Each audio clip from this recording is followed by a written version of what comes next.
बिस्मि रब्बिक, अपने रब के नाम से पढ़िए। यही से इसी लफ्ज पर, इसी वर्ड पर हमें ध्यान देना चाहिए कि अल्लाह तबारक व तआला ने सिर्फ इकरा नहीं कहा कि पढ़ो।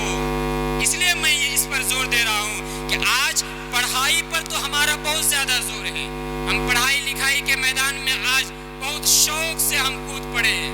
चारों तरफ देखिए एकेडमी, बिलखुसूस हमारे इलाके में चारों तरफ एकेडमी, चारों तरफ विद्यालय, चारों तरफ मिशन, चारों तरफ पढ़ाने वाला, इन लोगों की तादाद की कमी नहीं है, भरमार है। लेकिन मेरे भाई और दोस्तों, इन तमाम के तमाम पढ़ाई से वो अल्लाह तबारक व तआला की मारिफत हासिल नहीं हो सकती। कुरान और हदीस का इल्म जब तक हमारे अंदर ना आए तब तक अल्लाह तबारक व तआला की मारिफत, अल्लाह तबारक व तआला की जानकारी हमें नहीं मिल सकती। ला इलाहा इल्लल्लाह का माना हमें नहीं मिल सकता। इसलिए मेरे भाई और दोस्तों, इकरा के साथ साथ हमें ध्यान देना चाहिए कि अल्लाह तबारक व तआला ने यह भी कहा बिस्मि रब्बिक, अपने रब के नाम से, यानी कुरान मजीद का मुताला कीजिए, कुरान मजीद का इल्म हासिल कीजिए, अहादीस का इल्म हासिल कीजिए।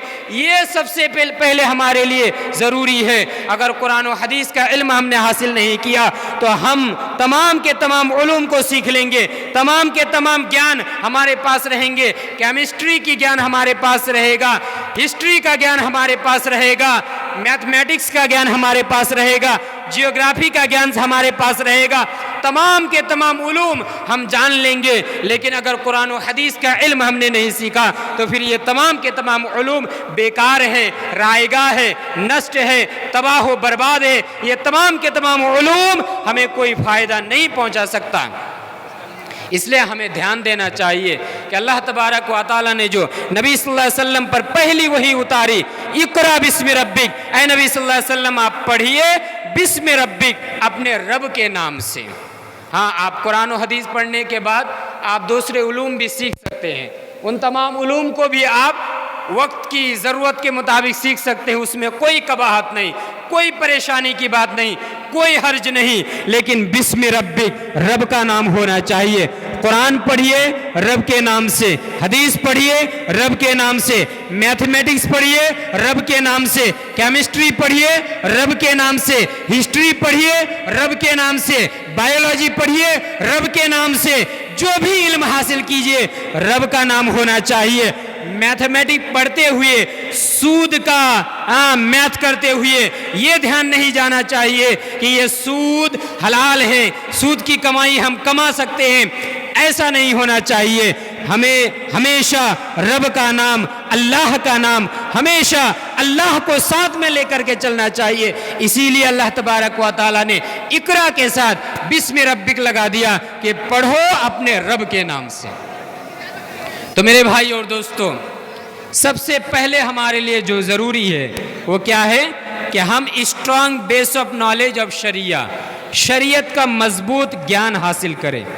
शरीयत का ज्ञान, शरीयत का इल्म अगर हमारे पास ना हो, कुरान मजीद का इल्म अगर हमारे पास ना हो, हदीस का इल्म अगर हमारे पास ना हो, तो हम किसी भी चीज़ को अच्छी तरीके से ना अदा कर सकते हैं और ना हम समझ सकते हैं। आज ये बड़े ही अफसोस की बात है कि हम अपने आप को मुसलमान कहते हैं, हम अपने आप को मोमिन कहते हैं, लेकिन हमें कुरान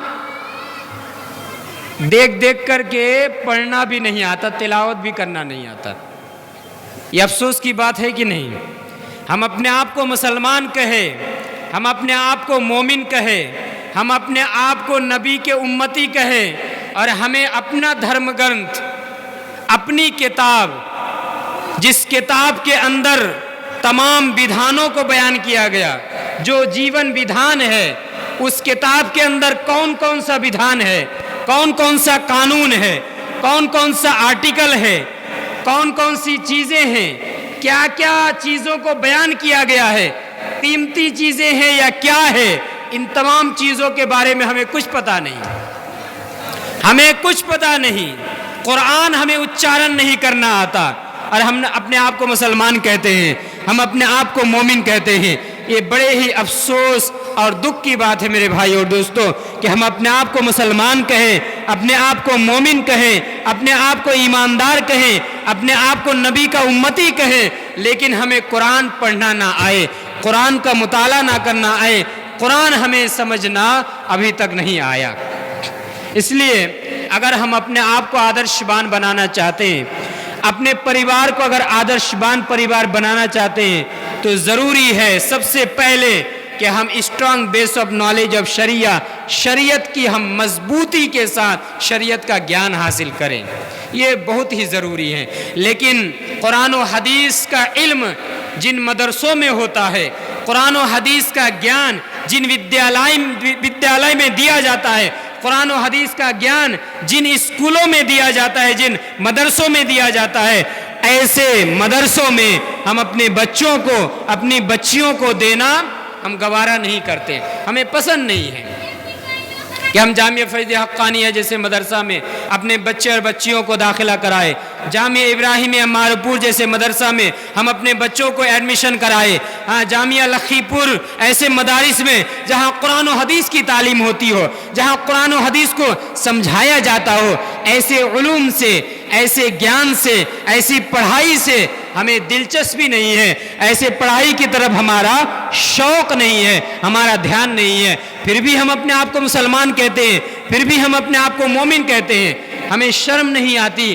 कि हम अपने आप को मोमिन कहते हैं, लेकिन हमारी जो जीवन ग्रंथ है, जो हमारी आखिरी किताब है, वो किताब हमें देख देख करके पढ़ना नहीं आता, हमें समझना नहीं आता, हम कभी खोल करके देखते नहीं हैं, हमें कभी तौफीक नहीं हुई कि हम कुरान मजीद को खोल करके देखें, कुरान मजीद के अंदर अल्लाह तबारक व तआला ने क्या बयान किया है, हमें किस रास्ते पर चलना है, कौन से रास्ते से हमें दूर रहना है, इन तमाम की तमाम चीज़ें कुरान मजीद के अंदर बयान किया गया है और उसी का व्याख्या, उसी का एक्सप्लेनेशन हदीस के अंदर है। हमें कुरान ना पढ़ना आया, ना हदीस ना पढ़ना आया, फिर भी हम बड़े शौक से कहते हैं हम मुस्लिम है, हम मोमिन है, हम ईमानदार है, हम नबी के उम्मती हैं। तो मेरे भाई और दोस्तों, सबसे पहले ज़रूरी है, अगर हम अपने आप को आदर्शवान बनाना चाहते हैं, अपने परिवार को अगर आइडियल फैमिली, आदर्शवान परिवार बनाना चाहते हैं, तो हमारे लिए ज़रूरी है कि strong base of knowledge of शरिया, शरीयत का मजबूती के साथ हम ज्ञान हासिल करें। नंबर 2, राइचस एक्शंस, धार्मिक कार्यकलाप, यानी धर्म के कामों को हमें करना पड़ेगा। धर्म का माना यह नहीं है, मजहब का माना यह नहीं है, दीन इस्लाम का माना यह नहीं है कि हम एक मजलिस का क़याम हमने किया और मुकर्रिर आए, धुआंधार तकरीर हुई, हम सब ने एकदम अपने कानों से सुने और नंबरिंग करके चले गए। हाँ, फर्स्ट नंबर पर फला मुकर्रिर है, सेकंड नंबर पर फला मुकर्रिर है, थर्ड नंबर पर फला मुकर्रिर है, हाँ, इनकी तकरीर बहुत अच्छी है, इनकी तकरीर उनसे थोड़ी सी अच्छी है, इस तरह से नंबरिंग देकर के हम चले गए बस, और मजलिस का क़याम कर दिया, सुन लिया, और तकरीर करने वाले भी चले गए, हम भी सब चले गए। ये मज़हब नहीं है मेरे भाई और दोस्तों। मज़हब ये है कि हम तकरीर सुने, हम कुरान और हदीस की बातों को सुने और उस पर अमल करें। राइचस एक्शंस, धार्मिक कार्यकलाप, यानी धर्म के कामों को हमें करना पड़ेगा, मजहब के कामों को हमें करना पड़ेगा। नमाज ये दीन का एक अंश है, इस्लाम की बुनियाद रखी गई है 5 चीज़ों पर, उनमें से एक है बुनियादी चीज़ नमाज है, तो ये हमें अदा करना पड़ेगा, ये हमें कायम करना पड़ेगा। रोज़ा ये भी बुनियादी 5 चीज़ों में से एक है, इसका पालन करना पड़ेगा। अगर इस्तिताअत है तो हज का पालन करना पड़ेगा, अगर इस्तिताअत है ज़कात देना पड़ेगा, सदका खैरात करना पड़ेगा। ये धर्म के कामों को, मजहब के कामों को, दीन इस्लाम के कामों को हमें करना पड़ेगा। धार्मिक कार्यकलाप, अगर हम अपने आप को आदर्शवान, अपने परिवार को आदर्शवान परिवार, अपने फैमिली को आइडियल फैमिली बनाना चाहते हैं, तो हमारे लिए ज़रूरी है कि राइचस एक्शंस, धार्मिक कार्यकलाप, धर्म के कामों को हम करें। तो आइए, धर्म के काम क्या है, इसके मुताल्लिक सहीउल जामे, अल्लामा अलबानी की किताब सहीउल जामे, उसकी एक बेहतरीन हदीस, नबी सल्लल्लाहु अलैहि वसल्लम ने फरमाया 5 काम करो और अपने रब के जन्नत में दाखिल हो जाओ। इत्तकुल्लाह वसल्लु खम्सकुम वसूमु शहरकुम वाद्दु ज़कात अम्वालिकुम वातीउ अमराहुकुम तदखुलू जन्नत रब्बिकुम। 5 काम ऐसे हैं, इन 5 कामों को कर लो और अपने रब की जन्नत में दाखिल हो जाओ। इत्तकुल्लाह, अल्लाह तबारक व तआला का तकवा पैदा कर लो, अल्लाह तबारक व तआला की परहेजगारी ले आओ, अल्लाह तबारक व तआला का डर, अल्लाह तबारक व तआला का भय पैदा कर लो।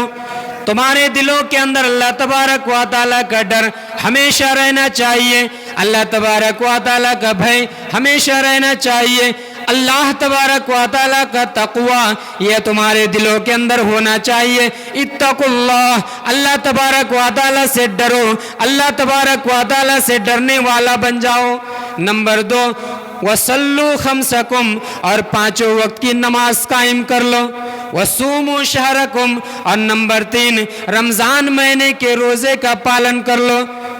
वाद्दु ज़कात अम्वालिकुम, और नंबर 4, अपने रुपया पैसा में से, दौलत में से ज़कात अदा कर दिया करो। नंबर 5, वाती वो अमराहुकुम, और अपने नेता माता सरदार मडल इन लोगों की बातों को मान लिया करो। तदखुलू जन्नत रब्बिकुम, अगर इन 5 कामों को कर लिया अपने रब के जन्नत में दाखिल हो जाओगे। जन्नत पाना कितना आसान है, इन 5 अमल को कर लो, अल्लाह के जन्नत में, रब की जन्नत में दाखिल हो जाओ। तो अगर हम अपने आप को आदर्शवान बनाना चाहते हैं, अपने परिवार को आदर्शवान परिवार, अपने फैमिली को आइडियल फैमिली बनाना चाहते हैं, तो ज़रूरी है कि राइचस एक्शंस, धार्मिक कार्यकलाप, धर्म के कामों को हमें करना पड़ेगा। और इस हदीस के अंदर अल्लाह के नबी सल्लल्लाहु अलैहि वसल्लम ने बयान फरमाया 5 ऐसे काम है, इन 5 कामों को करो और अपने रब की जन्नत में दाखिल हो जाओ। अल्लाह तबारक व तआला का डर, अल्लाह तबारक व तआला का तकवा पैदा कर लो। नंबर 2, नमाज कायम कर लो। नंबर 3, रमज़ान का रोज़ा का पालन कर लो। नंबर 4, ज़कात अदा कर दिया करो। नंबर 5, अपने सरदार मडल, नेता माथा, ये जब तक कुरान और हदीस के खिलाफ कोई बात ना करे, इनकी इताअत करो, इनकी बातों को मान लिया करो। तदखुलू जन्नत रब्बिकुम, अपने रब के जन्नत में दाखिल हो जाओगे। औरतों के ताल्लुक से मशहूर और मारूफ हदीस नबी सल्लल्लाहु अलैहि वसल्लम ने औरतों के ताल्लुक से बयान किया। 4 काम मर्दों के ताल्लुक से या आम लफ्ज़ों में नबी सल्लल्लाहु अलैहि वसल्लम ने बयान किया, 5 काम ऐसे कर लो जन्नत में दाखिल हो जाओ।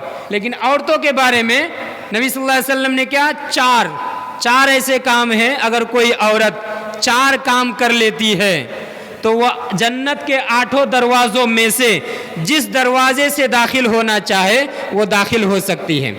वो 4 काम क्या है? अल्लामा अलबानी की किताब सही तरगीब और तरहीब, हदीस नंबर 1931 1931, इस हदीस के अंदर बयान किया गया कि कोई औरत अगर 4 काम कर ले तो जन्नत के 8 दरवाज़ों में से जिस दरवाजे से दाखिल होना चाहे, जिस दरवाजे से एंट्री लेना चाहे, वो एंट्री ले सकती है। क्या है वो हदीस?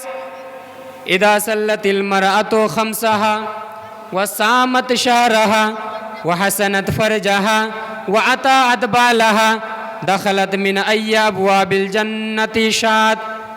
अगर कोई औरत 4 काम कर लेती है, इदा सल्लतिल मरअतु खम्सहा, अगर कोई औरत नमाज कायम कर लेती है, नंबर 1, अगर कोई औरत 5 वक्त की नमाज कायम कर लेती है, वह सामत शहरहा, और नंबर 2, अगर कोई औरत रमज़ान महीने का रोज़ा का पालन कर लेती है, नंबर 3, वह हसनत फरजहा, और कोई औरत अगर अपनी शर्मगाहों की हिफाजत कर लेती है, अपने आप को गुनाहों से बचा लेती है, अपने आप को बेपर्दगी से बचा लेती है, अपने आप को जिना से बचा लेती है, अपने आप को व्यभिचार से बचा लेती है, वह अतात बालहा, और नंबर 4, अगर कोई औरत अपने शौहर की इताअत कर लेती है, अगर ये 4 काम कोई औरत कर लेती है, दखलत मिन अय्याबिल जन्नति शात, जन्नत के 8 दरवाज़ों में से जिस दरवाजे से वो दाखिल होना चाहे, जिस दरवाजे से वो एंट्री लेना चाहे,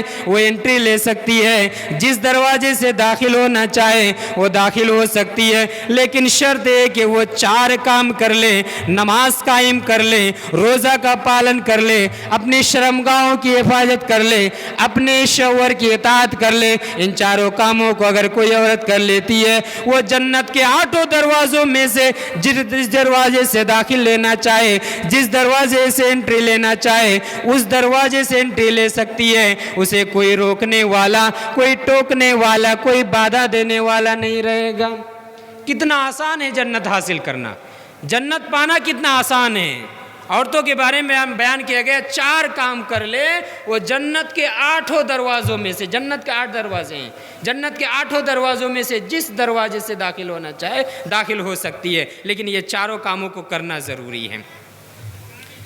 अल्लाह तबारक व तआला का डर अगर हमारे अंदर पैदा हो जाए, अल्लाह तबारक व तआला का खौफ अगर हमारे अंदर पैदा हो जाए, तो फिर हमारे लिए ये सब काम करना आसान हो जाएगा। तो मेरे भाई और दोस्तों, अगर हम अपने आप को आदर्शवान बनाना चाहते हैं, अपने परिवार को आदर्शवान परिवार बनाना चाहते हैं, तो नंबर 2 पर ज़रूरी है कि राइचस एक्शंस, धार्मिक कार्यकलाप, धर्म के कामों को हमें करना पड़ेगा। नंबर 3 फैमिली एजुकेशन, परिवार के सदस्यों को शिक्षित करना पड़ेगा, परिवार के मेंबर्स को एजुकेटेड करना पड़ेगा। परिवार के जो लोग हैं वो तालीम याफ्ता होना चाहिए, उनके अंदर कुरान और हदीस का ज्ञान होना चाहिए, कुरान और हदीस की नॉलेज होनी चाहिए। अगर हम अपने आप को आइडियल, अपने फैमिली को आइडियल फैमिली बनाना चाहते हैं। क्यों? इसलिए कि अरबी में कहा जाता है अल उम्म मदरसा, यानी mother is the first school, mother is the first institution, mother is the first college, mother is the first university. यानी माँ सबसे पहली शिक्षिका, सबसे पहली टीचर और सबसे पहली ट्यूटर जो होती है वो माँ होती है। इसलिए बिलखुसूस पहले तो फैमिली एजुकेशन, फैमिली के जो मेंबर्स हैं, फैमिली के परिवार के जो सदस्य हैं, इनको शिक्षित होना पड़ेगा, इनको कुरान और हदीस का ज्ञान हासिल करना पड़ेगा। हर एक को कुरान पढ़ना आना चाहिए, हर एक को हदीस पढ़ना आना चाहिए। कम से कम बेसिक नॉलेज, जो बुनियादी चीज़ें हैं, उन चीज़ों के बारे में हम तमाम मुसलमानों को पता होना चाहिए।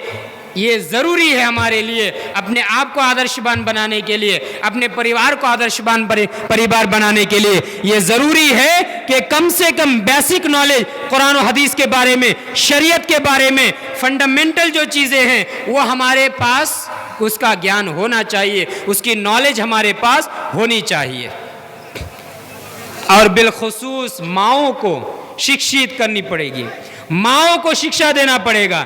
इसलिए कि माँ अगर शिक्षित हो गई, माँ सबसे पहली शिक्षिका है, माँ सबसे पहली टीचर है। अगर इसको हमने कुरान और हदीस का ज्ञान दे दिया तो फिर उसके परिवार के जो सदस्य हैं, फैमिली के जो मेंबर्स हैं, ये आसानी के साथ कुरान और हदीस का ज्ञान हासिल कर सकते हैं। इसलिए अगर हम अपने आप को आदर्शवान, अपने परिवार को आदर्शवान परिवार बनाना चाहते हैं तो ज़रूरी है कि हम फैमिली एजुकेशन, फैमिली के सदस्यों को, परिवार के सदस्यों को, फैमिली के मेंबर्स को हम शिक्षित और फैमिली के सदस्यों को हम कुरान और हदीस का ज्ञान देने की कोशिश करें।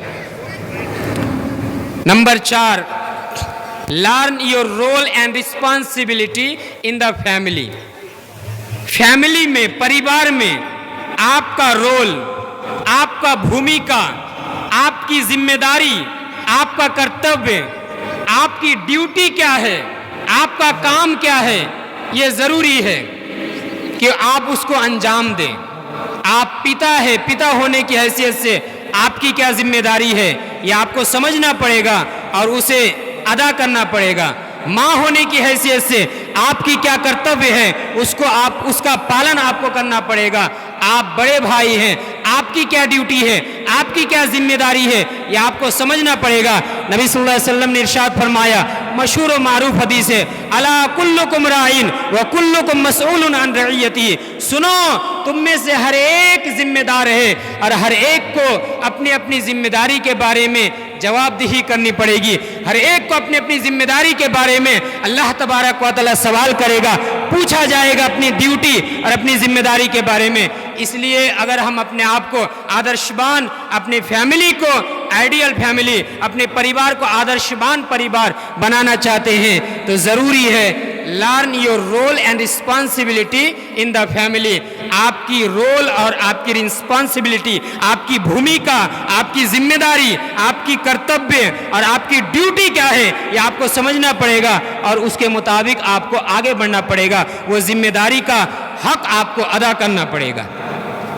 इसी तरह अगर हम अपने आप को आइडियल, अपने फैमिली को आइडियल फैमिली बनाना चाहते हैं, अपने आप को आदर्शवान, अपने परिवार को अगर आदर्शवान परिवार बनाना चाहते हैं तो ज़रूरी है, बहुत सारी बातें थी हमारे और आपके सबके महबूब मुकर्रिर और प्रधान वक्ता आकर मौजूद है यहाँ। मैं कबाब में हड्डी नहीं बनना चाहूँगा, मैं बस आखिर में एक और पॉइंट बयान करके ख़त्म करता हूँ। अगर हम अपने आप को आइडियल, अपने आप को आदर्शवान, अपने परिवार को आदर्शवान परिवार बनाना चाहते हैं तो हमारे लिए ज़रूरी है कि म्यूचुअल कंसल्टेशन, कम्युनिकेशन, यानी आपस में संपर्क सही होना चाहिए।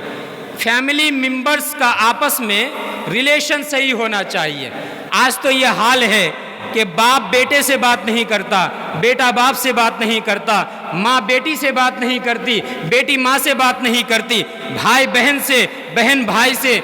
हाँ, इस तरह से हम लोग आज बने हुए हैं। तो आज हमें आपसी संपर्क, आपसी जो रिलेशन है इसको सही करना पड़ेगा। म्यूचुअल कंसल्टेशन, कम्युनिकेशन, काम करते वक्त हमें एडवाइस लेना पड़ेगा। बहुत सारे मौके पर बाप क्या समझता है कि ये छोटा सा बच्चा, ये 3 दिन का बच्चा, ये मुझे क्या एडवाइस देगा, ये मुझे क्या मशवरा देगा, ये मुझे कुछ नहीं समझा सकता, इससे पूछने की कोई ज़रूरत नहीं। बेटा उधर समझता है ये तो बुढ़ा हो गया है, ये तो अभी एक पैर कब्र में है और एक पैर इस दुनिया में है, कब यहाँ से चला जाए, विदाई ले ले, इसलिए इससे पूछने की कोई ज़रूरत नहीं है, पिताजी से कोई मशवरा लेने की कोई ज़रूरत नहीं है। लेकिन मेरे भाई और दोस्तों देखिए, अल्लाह तबारक व तआला ने हमें तालीम दी, अल्लाह तबारक व तआला ने हमें सिखाया। आप लोगों ने ये आयत बहुत सारे मौके पर सुना होगा, लेकिन मैं इस आयत से कुछ और ही बताना चाहता हूँ। इस आयत के अंदर अल्लाह तबारक व तआला इस आयत के ज़रिए से हमें ये शिक्षा, ये तालीम देना चाहते हैं। सूरह लुक़मान के अंदर लुक़मान हकीम ने अपने बेटे को जो नसीहत करते हुए जो लफ्ज़ का इंतखाब किया था, लुक़मान हकीम ने क्या कहा, वइज़ क़ाल लुक़मान लिब्निही या बुनय्या ला तुश्रिक बिल्लाह इन्न शिर्क लज़ुल्मुन अज़ीम। ऐ मेरे बेटे, या बुनय्या, यहाँ उलमा इकराम मौजूद है, या बुनय्या, बुनय्या तस्गीर है, तस्गीर के अंदर जो मीनिंग आता है स्नेह, ममता का माना आता है। यानी इसका माना क्या होगा, तर्जमा क्या होगा, ऐ मेरे प्यारे बेटे, या बुनय्या, ऐ मेरे प्यारे बेटे, ला तुश्रिक बिल्लाह, अल्लाह के साथ शिरक ना करना, इन्न शिर्क लज़ुल्मुन अज़ीम, बेशक शिरक सबसे बड़ा जुल्म है। यहाँ जो मैं बयान करना चाहता हूँ कि यहाँ लुक़मान हकीम ने जो मुखातिब किया अपने बेटे को, या बुनय्या, ऐ मेरे प्यारे बेटे। आज हम अपने बेटे को कैसे बुलाते हैं, अबे ए वो, जो ऐसे ऐसे लफ्ज़ का हम इंतखाब करते हैं, चूज़ करते हैं, जिसको मैं यहाँ अदा नहीं कर सकता। ऐसे लफ्ज़ों के साथ, ऐसे सेंटेंस के साथ अगर हम अपने बच्चों को, अपनी बच्चियों को अगर पुकारे, मुखातिब करें, तो फिर हमारा बेटा, हमारी बेटी हमसे क्या सीख लेगी, हमसे क्या सीखेगा।